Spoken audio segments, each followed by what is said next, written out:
Hola, ¿cómo están? Bueno, nos reunimos hoy para charlar un poquito sobre Walter Benjamin. El análisis que quiero transmitir es el análisis a partir del vínculo que existe entre la biografía del autor, nacido en Berlín en 1892, y su producción literaria. Cuando observamos su vida y su obra, nos encontramos con una cartografía arrugada, fragmentada. Lejos de pensar una biografía del tipo lineal, cronológica, cuando nos acercamos a la vida de Benjamin y a su obra, nos encontramos con fragmentos, con trozos que se van desperdigando, y que nosotros como críticos debemos reconstruir todas estas huellas y todos estos restos que van quedando. Por eso me parece clave empezar a pensar este análisis a partir de la propia muerte del autor. Creo que la muerte, su suicidio el 27 de septiembre de 1940 puede ser pensada como una irrupción que da punto final a la vida del autor. Es decir que esta mirada, que se podía pensar en una mirada retrospectiva, una mirada hacia atrás, que es la forma en que Benjamin siempre ha analizado la historia y la literatura, es una manera, utilizando sus propios mecanismos, de llegar a la propia vida del autor y a la propia obra. La muerte de Benjamin nos dice varias cosas. En primer lugar, nos habla de su condición de judío y marxista, de perseguido. Él intenta huir hacia Estados Unidos, donde lo está esperando Theodor Adorno, un gran filósofo y escritor crítico de la Escuela de Frankfurt, que lo está esperando del otro lado. Y, y bueno, en su viaje, en su intento de pasar ese único día en que la frontera franco-española en Portbou estuvo cerrada, al otro día de la muerte de Benjamin esa frontera fue abierta, las cosas que a veces contrafactuales que a veces nos hacen pensar, ¿no? ¿Qué hubiera pasado si él hubiera esperado un poco más para poder cruzar? ¿Qué hubiera sido? Pero bueno, la realidad es que hubo una interrupción de su vida, una interrupción voluntaria, porque él decide quitarse la vida, vuelve al hotel donde toma una sobredosis de morfina y muere, y deja una carta donde él dice que en una situación sin salida no tengo otra lección que la de terminar. En esta carta pide que se le transmita estos pensamientos a su amigo Adorno y dice que no dispone de más tiempo para escribir todas las cartas que habría deseado escribir. Walter Benjamin fue un gran escritor de cartas porque él encontraba en la carta un mecanismo eh, especial para poder reconstruir su obra. Y bueno, más adelante nos vamos a detener un poquito en esta correspondencia que Benjamin tiene con sus amigos, con otros escritores y con otros críticos a lo largo y a lo ancho de casi toda Europa e inclusive hacia afuera.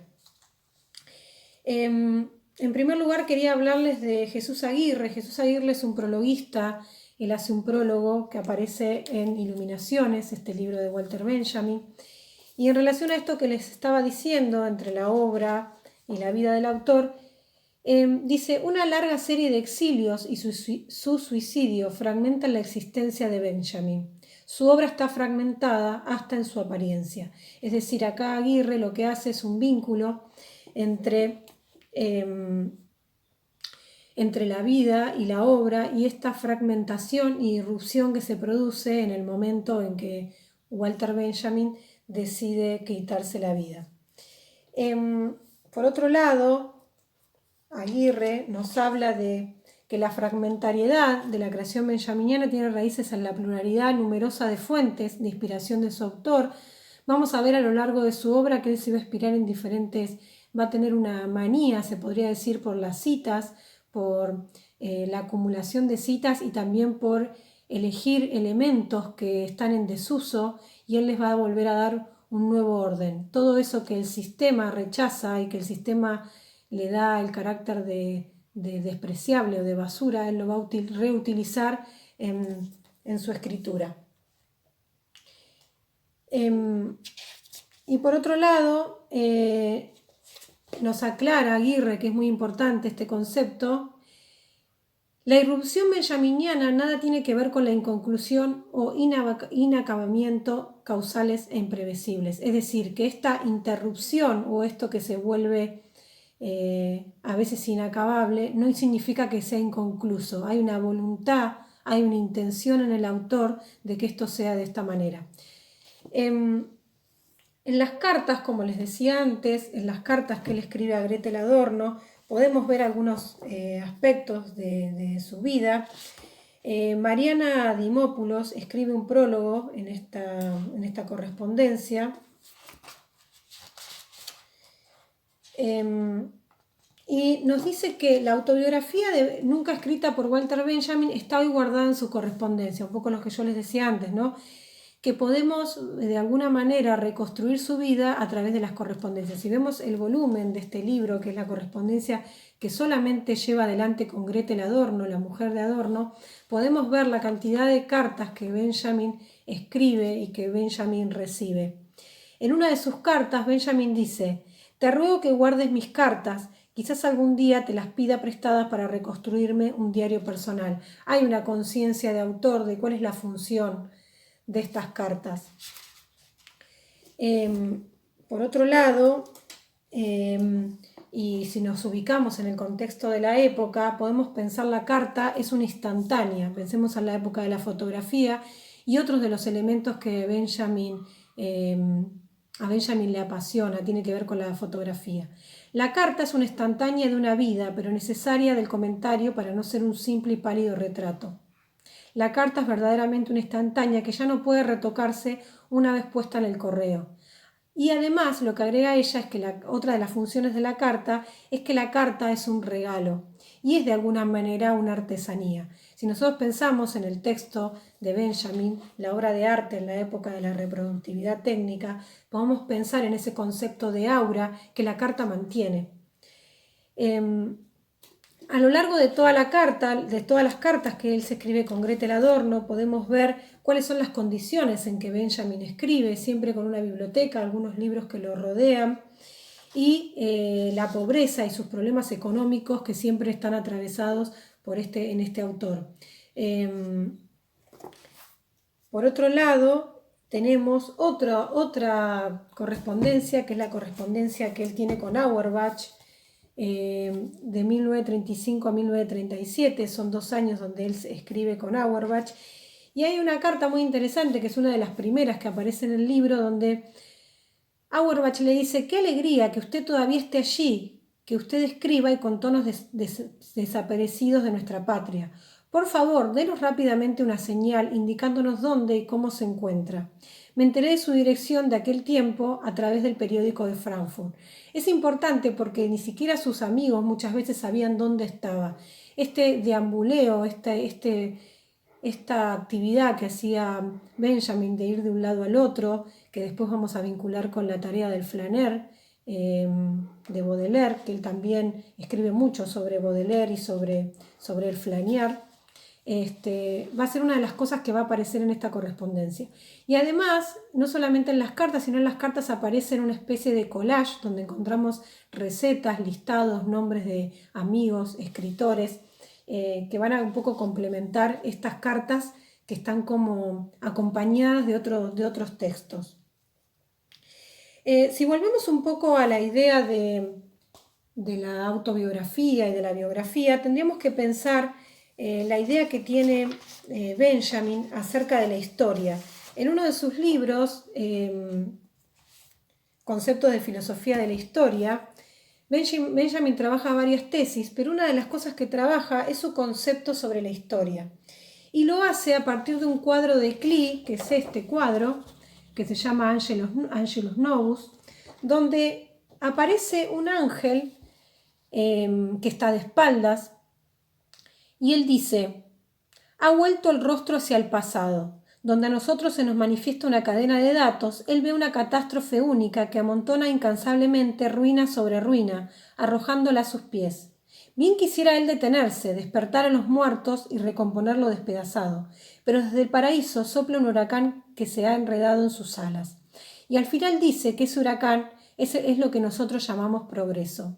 Frente a la idea lineal que propone el sistema capitalista, este sistema que propone esta idea de progreso hacia adelante, que supuestamente tiene un carácter positivo, Benjamin nos plantea una inversa, donde este ángel de la historia mira hacia atrás. Y lo que aparece acá es la lectura a contrapelo, que aparece muy bien explicada en un artículo que escribe María Coira, que se llama Una corona torcida, acerca del origen del drama barroco alemán de Walter Benjamin, donde ella dice,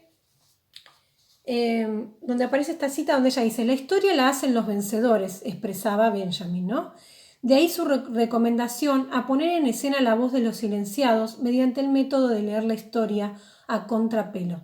Este concepto de contrapelo, de poder ver y de poder recuperar esas voces silenciadas, porque la historia del sistema capitalista siempre ha sido escrita por la voz de los vencedores, y hay una voz, por eso este ángel tiene esta intención de encontrarse con esos muertos que están silenciados en el pasado. De esta manera, Walter Benjamin nos propone una nueva forma de leer esta historia.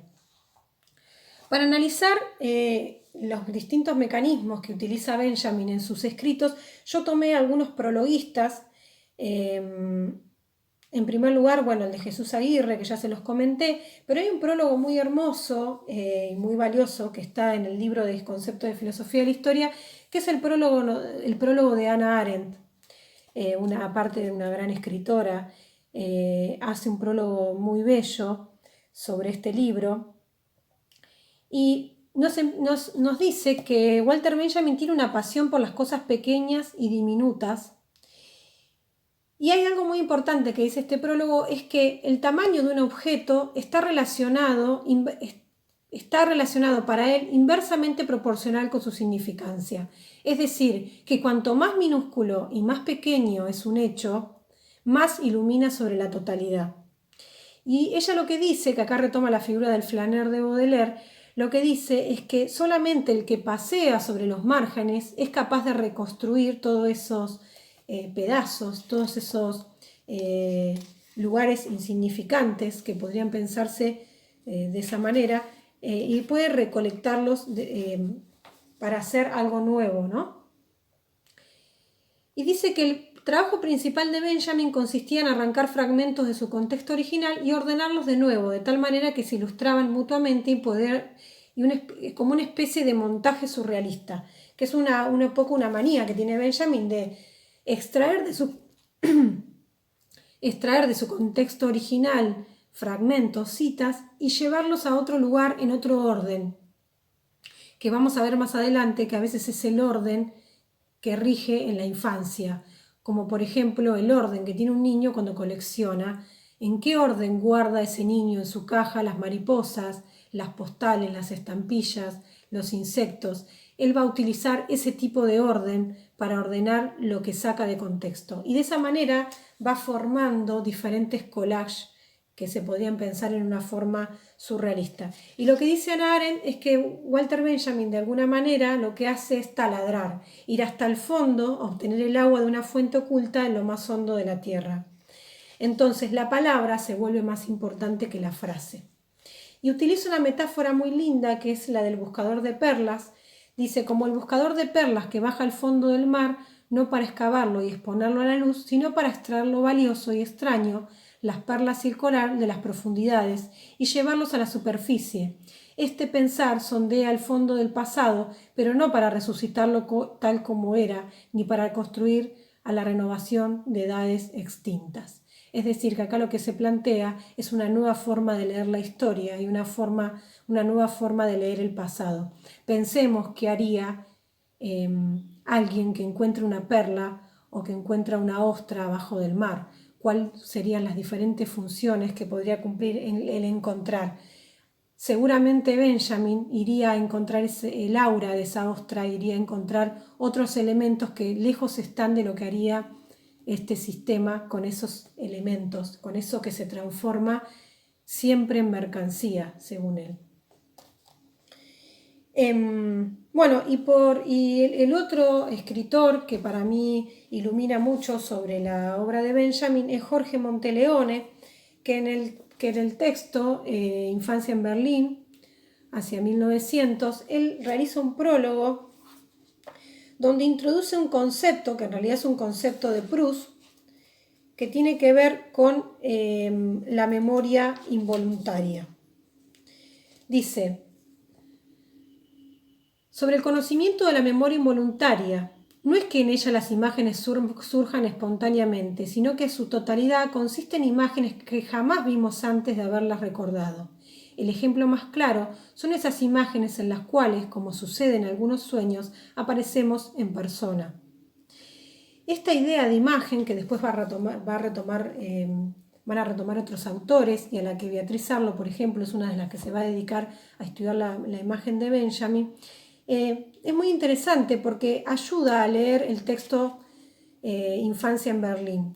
En este texto de Infancia en Berlín vemos justamente este momento de la infancia, este retorno de la infancia de Benjamin, donde él recuerda escenas y sobre todo imágenes paseando por Berlín, por ejemplo, en momentos cuando él iba paseando con su madre de la mano y su madre iba a comprar al centro de Berlín. Él dice que él puede leer en estas imágenes cosas que luego sucedieron con el nazismo en Alemania. Hay muchos textos que tienen que ver con la tarea del coleccionista, con el cazador de mariposas. Cada texto, cada fragmento de este libro es imperdible, porque la verdad es que él va como dice Hannah Arendt, ¿no? Él taladra la infancia y llega a esos momentos donde todos nos podemos ver reconocidos en ese momento de la infancia. Uno de los textos que él trabaja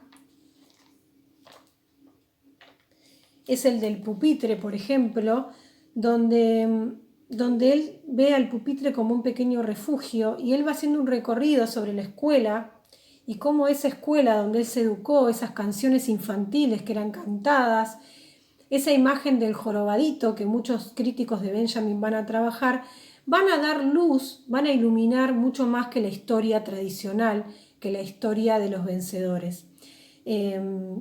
Sin duda, una de las cosas que Benjamin nos hace dar cuenta es que a través de lo minúsculo podemos iluminar una realidad, y en este caso, en el living de su casa, podíamos ver ya los primeros indicios de lo que iba a ser luego el nazismo en Alemania. Este texto, Infancia en Berlín, tiene muchos rasgos de otro texto que fue publicado antes por Benjamin. Este texto fue publicado en forma póstuma, como muchos de los textos que nos llegaron de Benjamin, a través de sus amigos, que pudieron reconstruir la obra de Benjamin a través de sus cartas, a través de, por ejemplo, este texto y otros estuvieron en manos, en copia de Bataille, por ejemplo, que él pudo después reconstruir la obra de Benjamin y poder publicarla. Benjamin se hace conocido, si se quiere, mucho tiempo después del momento de su producción. Dirección única es un texto que también tiene mucho de fragmentario, donde aparece este niño y aparece el texto casi idéntico. En este caso se llama Niño montado en el tío vivo. En Infancia en Berlín se llama La calecita. Es un texto de Walter Benjamin donde él plantea la idea del eterno retorno. Dice, hace tiempo que el eterno retorno de todas las cosas se ha vuelto sabiduría infantil.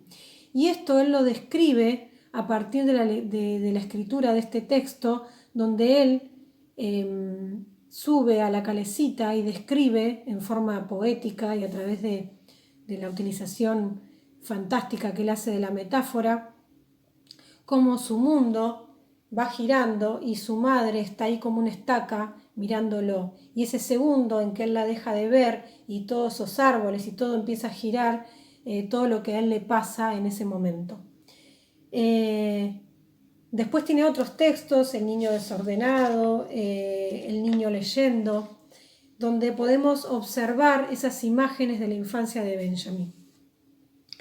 Por último, yo quería hacer referencia a este texto, que es el texto de Beatriz Arlo, que se llama 7 ensayos sobre Walter Benjamin, donde ella analiza en este texto, que es un texto breve, pero es un texto que tiene mucho análisis sobre Walter Benjamin, donde ella habla de la imagen y dice que la forma de la evidencia histórica, piensa Benjamin, se encuentra en las imágenes que condensan, como la iluminación poética, elementos muy lejanos. Y lo que dice es que en estas imágenes hay una superposición de dos temporalidades. Por último, ella habla de la cita, pero también ella dice en relación a la memoria involuntaria que nada puede ser terminado por completo. Todo trabajo supone una construcción en abismo, lo que llamamos en literatura construcción en abismo, en la que cada pliegue remite a otro pliegue, y desplegar las hendiduras de un texto o un recuerdo conduce al encuentro de nuevas hendiduras. Alisar una imagen, como le gustaba decir, es encontrar la nueva superficie, las líneas de la superficie anterior, pero modificadas.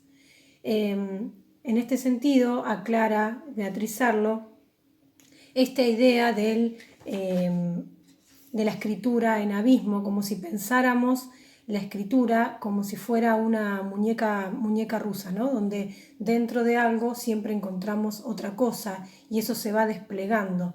Una buena forma de entender la escritura de Walter Benjamin sería observar un abanico y poder leer los pliegues y las uniones que ese abanico tiene. Esa sería la manera en que Walter Benjamin analizaría la historia o la literatura. Y en relación a algo que más que aporta Beatriz Arlo, en relación a la idea de colección que Benjamin nos trae y a la cual él adhiere y se muestra su pasión por ella, dice que el coleccionista, dice Benjamin, despoja la mercancía de su valor de uso, la sustrae de su función práctica, suspende su circulación para incorporarla a un espacio ordenado y artificioso, impulsado por un imposible y nunca registrado deseo de totalidad. Un trabajo utópico, ya que por definición y por su propia lógica no puede existir colección completa. Es decir, esta idea de ir en contra de la completud, en el caso del coleccionista, en el caso del lector, nunca leemos todo, nunca podemos escribir todas las cartas que quisiéramos, como él dice en esa carta antes de despedirse. Y lo que hace Benjamin al plantear esta idea de la colección es que nosotros al coleccionar sacamos a ese objeto de la circulación, de ese lugar de mercancía y lo llevamos a otro lugar. Y de alguna manera creo que podemos recuperar el aura de ese objeto a través de la colección. Todos los niños y todas las niñas en algún momento han coleccionado. Yo creo que Walter Benjamin nos invita a volver a través de la memoria involuntaria, que es ese lugar de goce de la infancia, donde cada uno de nosotros ha ejercido ese momento de colección. Y para cerrar, me gustaría hablar de dos cosas más. En primer lugar, hay un texto de Benjamin que se llama Caja de Letras, donde él plantea